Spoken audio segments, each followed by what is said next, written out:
Donc aujourd'hui, mise en place, installation des sculptures monumentales et des peintures en vue du vernissage qui aura lieu samedi prochain à 11 h.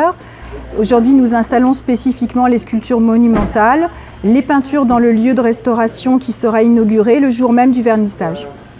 Alors là, nous sommes dans le lieu de restauration qui vient nouvellement d'être construit, qui est connexe au centre d'art, connexe au jardin de sculpture et qui sera relié par un cheminement qui, on l'espère, sera fini pour la fin de semaine.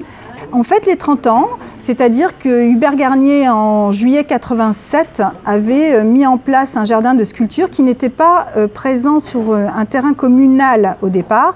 C'était à Bagatelle, qui était de l'autre côté de l'Argence, qui était un terrain privé lui appartenant ou appartenant à sa famille. Et devenu maire, il a décidé que le jardin de sculpture devait bénéficier à la municipalité.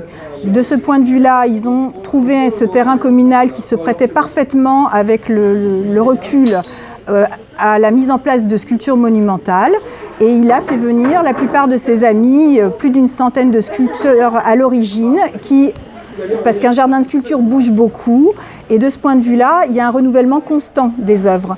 Donc c'est assez inégal. On a des moments plus calmes et des moments comme en ce moment où les sculpteurs installent énormément de pièces.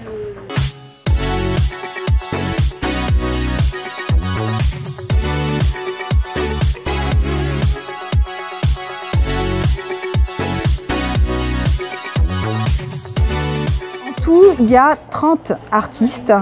Sachant qu'il y a des sculptures de personnes qui sont décédées, puisqu'il y a des gens comme Richard Eyre ou Gérard Moncolin qui laissent leurs sculptures, dont les héritiers acceptent de laisser les sculptures, mais ne seront pas présents par exemple au vernissage.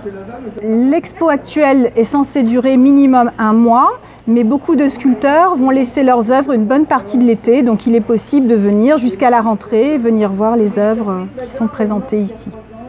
Samedi prochain, vernissage à 11 h, avec a priori beaucoup de monde, parce qu'on a quand même beaucoup de gens qui ont l'air d'être intéressés par le jardin.